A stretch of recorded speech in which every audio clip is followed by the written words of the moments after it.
Hi everyone, Lee here in Florida. And are you thinking about coming down to Florida? Are you trying to make up your mind whether to stay close to the kids and grandkids? Or are you at a point where perhaps you're a little more afraid of slipping in the snow or ice and forever ending up in a bad situation? However you want to look at it. Not fun.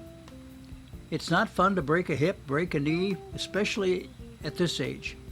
Now I'll be 85. I am 85, and I can tell you this: if I did have a fall earlier in the year, back in February, and it takes a long time to recuperate from things like that as you get older. And especially once you get to your late 60s, early 70s, you're thinking, maybe I want to be down south where it's safer for me, down in Florida. There are some expenses that have cropped up here, which is, for instance, insurance. Taxes, yes, if you want to have a big, beautiful home on the water, if that's what you're aiming for. But what I'm giving you advice about is how are you going to be comfortable, not have to worry.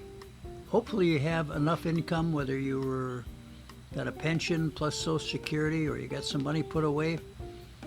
Hopefully you have a home. If you have a home up north, then that makes things much easier because you sell that home, you come down here, you buy another one.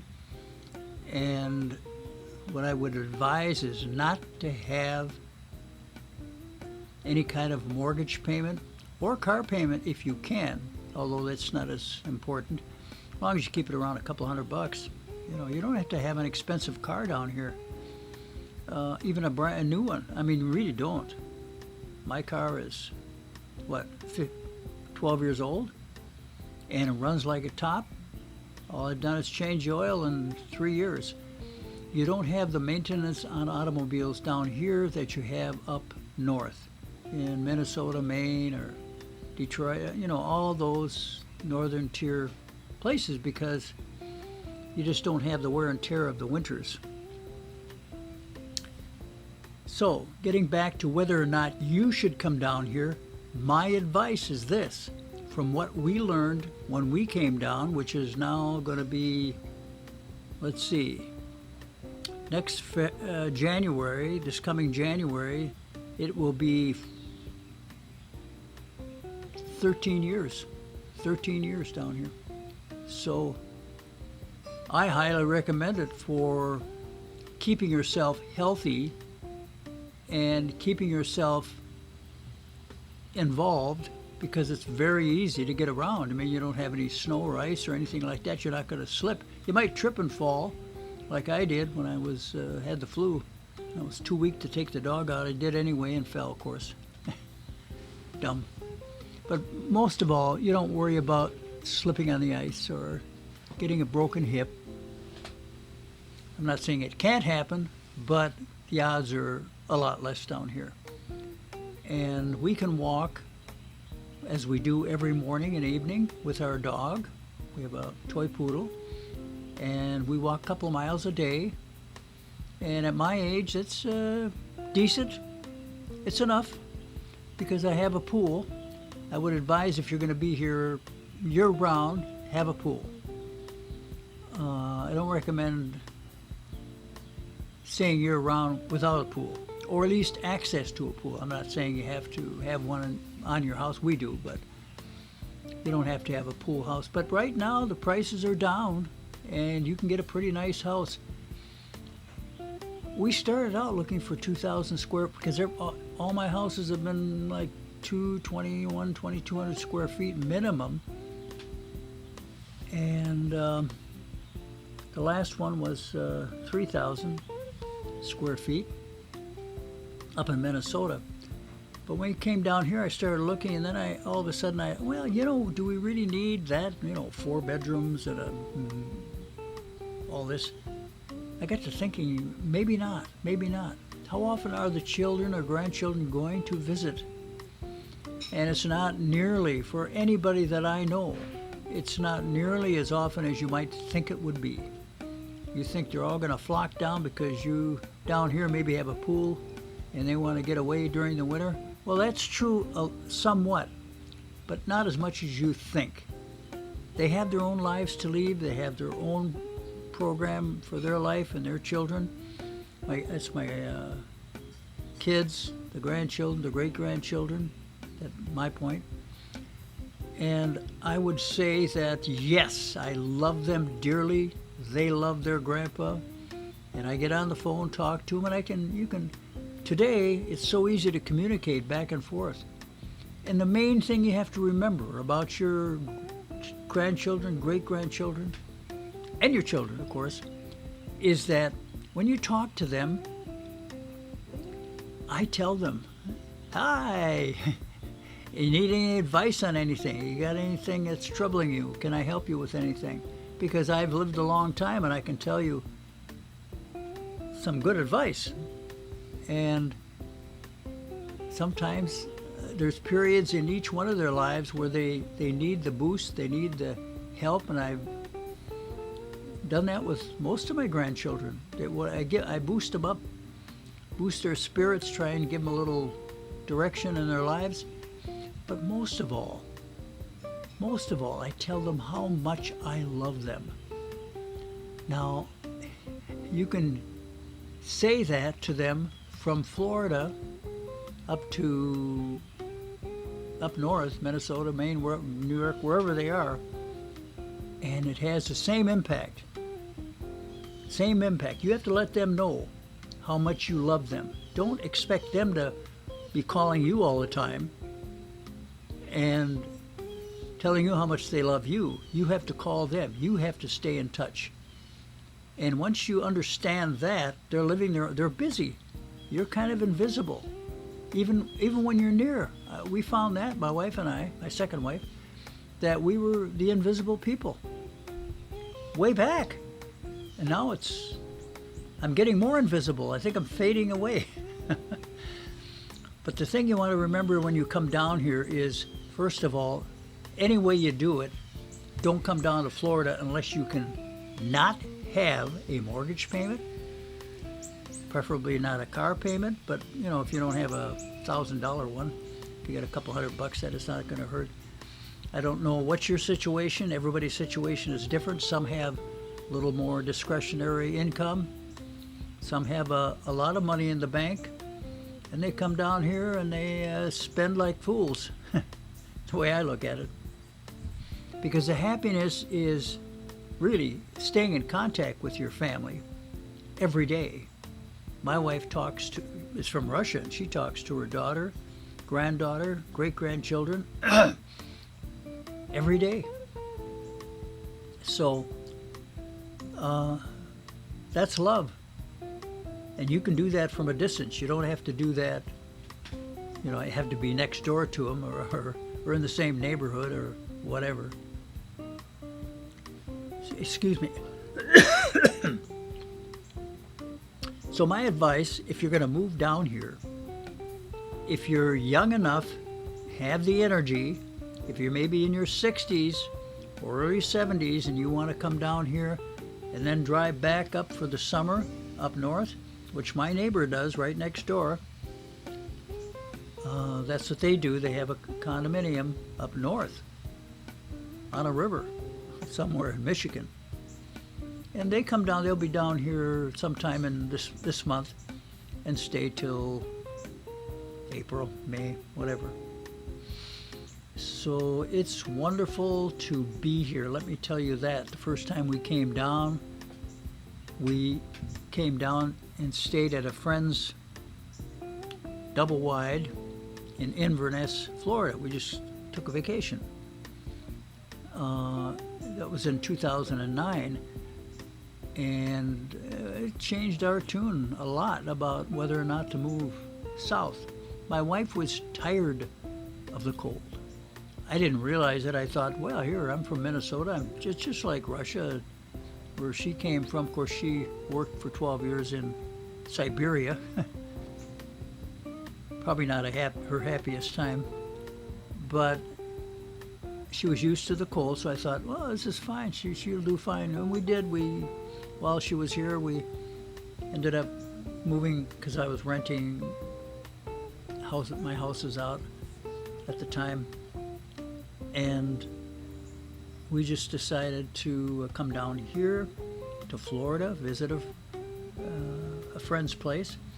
Spent 3 weeks, and it did change our vision because it was January and it was beautiful and a little cool in the mornings, but by 10, 11 o'clock it was very comfortable. You could sit outside. And I looked at my wife and I said, what do you think of this? This is really amazing. So whether to be a snowbird or not, that's your choice. But if you're going to be here permanently, or even if you're going to own a house down here, I would advise you in some way to buy something. You don't have to get large. Small is fine. We have a 2-bedroom here. We do have a pool. But as long as you have access to a pool, if you're going to be down here in the summer, then I would say make sure you have access to a pool some way. Don't have a mortgage or a rent payment, because then you can't control. Unless you got enough money in the bank, it doesn't make any difference. But that rent's expensive. You know, if you're spending $1,500 a month to rent something, you're talking $18,000 a year. For 10 years, you're spending $180,000. If you buy something, it doesn't cost you anything, really, because you get your money back when you sell it. Appreciation. That's what happened to us. So if you can't pay cash, you can always get a reverse mortgage, so you don't need quite as much down. And you can get a condominium down here for somewhere right now, because the prices are down, right now between 125, 150,000 in a pretty decent place with access to recreation and a pool. I know for a fact about that. And if you put 40% down, or 30 or 40% down, and get a reverse mortgage, you don't have any payment. You don't have any rent. You might have I know the place I'm thinking about is about $300 a month for the association fees. But that saves you money in the other direction too. But it's comfortable. It's so comfortable down here, and we're here year round.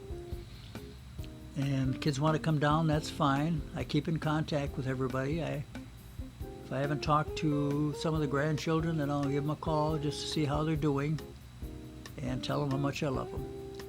And that's enough. Down here, though, I'm still alive. I'm still here. I may not be alive, or at least be able to walk and get outside if I had stayed up in Minnesota, where I slipped a few times and thought I was going to break a hip in the ice in the winter. So that's kind of what pushed us to come down here. Plus the friend that we had rented from, they stayed here and moved to the villages. And he passed away, but she's still there. And they loved it down here, and they talked us into coming to Florida. And she goes up every summer to visit her son and the rest of the family she has. So anyhow, if you're going to come down, don't have a payment, don't look for a huge house. We have 1,240 square feet here, which is plenty to take care of as you get older. Yes, when you come down, you're in your 60s, you're still pretty vibrant, pretty strong, you don't have the ailments. But once you hit into your mid-70s or on, then everything slows down. Your body slows down. You got to struggle to keep going. So don't have a huge house with 4 bedrooms and the pillars outside, all that sort of thing. You don't need it. I'm telling you, much happier. The less work you have to do around the house. But I want work, don't get me wrong. Even at 85, I want to get out here, and I'm taking care of my rose bush and my plants. I got tomatoes planted this year and bell peppers, and I've got some other things to plant. Your planting season actually is at the end of the summer, because you're going to grow everything during the winter here, the opposite of up north. But we enjoy it. I would highly recommend it for anybody that wants to keep their health and keep going. In your 60s, it's a little different because you want to be close to those little my daughter has small grandchildren. I mean, still got the youngest one in college yet. She has 6 children, but she used to come down quite often, every 6 to 8 weeks. But lately, it's been a little slower. She's got all these new grandchildren. She wants to be near them, and I don't blame her for that. But she'll come down in the winter, her and her husband, to get away from the snow and cold for a while. And that's about all you can expect. I get one granddaughter, my oldest granddaughter, comes down every year with her family. But there's not people coming every month. And I wouldn't expect that because your children, grandchildren, they have their own lives.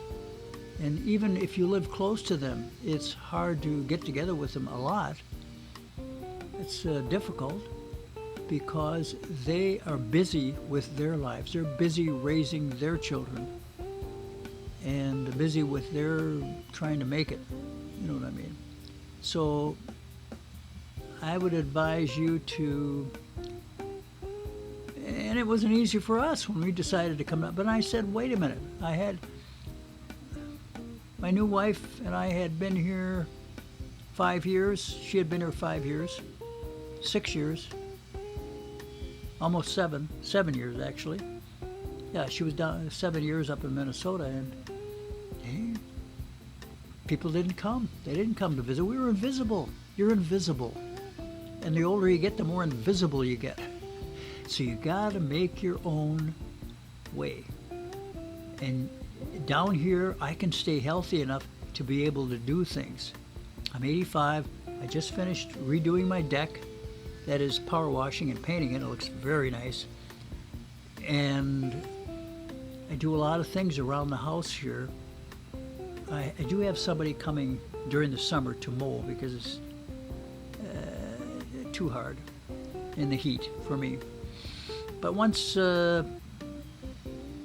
probably October's over, I'll just take it over myself, mow it once a month. That's all it needs. But I can do things. I'm not disabled. So you're going to come down here. That's all I recommend. Buy a smaller house. Don't have a mortgage. Pay it off if you can. So a lot of people save a lot of money so they can build their dream house, and I know people that are doing that. But on the other hand, if you don't, as long as you've got a little nest egg, you don't need a big one. You can probably get into something for $50,000, $60,000 down and not have a payment if you do a reverse mortgage. And that's a great option. It's a good thing we have that, because you want to live comfortably. You don't want to have a lot of debt. That's for sure. Not a lot of payments going on. I try to keep everything at a minimum. So pay everything off as you can. But I don't ever have to really worry about money. And come on a budget or come with lots of money. But my advice is you get old really quick. I mean, we've been here almost 13 years. Yeah, we're almost 13 years. And I can say that I could do a lot of things some years ago, 5, 6, 7 years ago, that I was doing that I don't want to do anyway today. My wife and I entertained for 6 years at the assisted living places. I did Uber for a couple of years. And I was doing both at the same time once. But when I hit 80, I just didn't want to do it anymore. And the COVID came, kind of put an end to it. But I'm busy here. You can always make things for you to do. Get yourself excited, volunteer somewhere, or like I'm doing here. I'm just trying to help you guys understand that you want to be able to take care of it yourself if you can. Because the situation right now with where you're at, you seem to have, maybe you have a lot of energy, and that'll change very quickly, much quicker than you ever think. So my advice is, Maybe you could up until you're in your 70s and even later if you want. Be a snowbird and come back and forth. That's fine. And I don't blame you for that. But it's, otherwise, you can just fly back, spend a couple of weeks with the kids until they get tired of you, and then you leave and go back home, Florida. So, anyway, I'm not going to talk any more about it, but that's my idea. No mortgage payment, no big car payment, maybe a couple $100 okay. And you can live pretty comfortably. You don't need a huge amount of money to live. You've just got your insurance and mortgage, not mortgage, insurance and taxes. So it's easy to do. You just buy what you want, and then that's what I do. Everything goes on a card. You pay it off at the end of the month. The next time you get paid, and life is good. No stress. No stress. They're not kicking me out of my double wide. Don't buy a double wide or even a single wide or double wide mobile home. Unless the money is not a problem. But if money is not a problem, you wouldn't be buying the mobile home because the rents are like a mortgage. And they get bought out by these big companies, and you end up, right, it used to be $300-400 a month. I remember that just 12-13 years ago. That's $800-900 a month, and they keep some places they jack them up to over $1,000, $1,200, $1,400 a month, and the people are stuck there. They're not really, they're not as mobile as you think these people thought they were. You can't just pick that thing up and take it to another park. You have to leave it. Whereas if you buy a house, you can sell it and make money. So just keep that in mind. You don't need as big I came down here thinking I need a bigger house. I'm so happy with this house at 1,240 square feet. I can't tell you. It's so easy to take care of. And I've been able to get all the remodeling I want and just wait till an opportunity comes up. Some guy needs some work. That's what I've done. And I've gotten the work done that I can't do. And right now, that's what I do. But I have plenty of time to exercise, get out and walk, and keep busy during the day. I want to emphasize, don't buy anything near the water, within blocks, especially within blocks of the water, because any hurricane, you got to really worry. You're going to get flooded out, and you better have flood insurance, and you better have a company that's going to pay it. So we've never had to worry about that. The only thing we have to worry about is the winds, and you want to make sure your house has some form of hurricane protection. Don't forget that. My house here has accordion shutter windows, which is a blessing because you bing, bing, bing, you go around, just shut them, turn the knob, and you're set. Plus, I've got a roof, and when we redid the roof after Eon, I made sure that I bought the materials and had somebody do it. And I bought fiberglass. So don't have to worry too much about ever losing a tile in my lifetime now. But the wind can still do damage, and if you've got a pool, you got to have a pool cage. You want to have a pool cage. I have to loosen up about 6 to 8 of those screens so the wind can go through and not wreck my whole cage. So little things we can talk about later. But distance. Make sure the house is inspected by a good inspector if you come down. All right. You take care. Have a good day. Bye.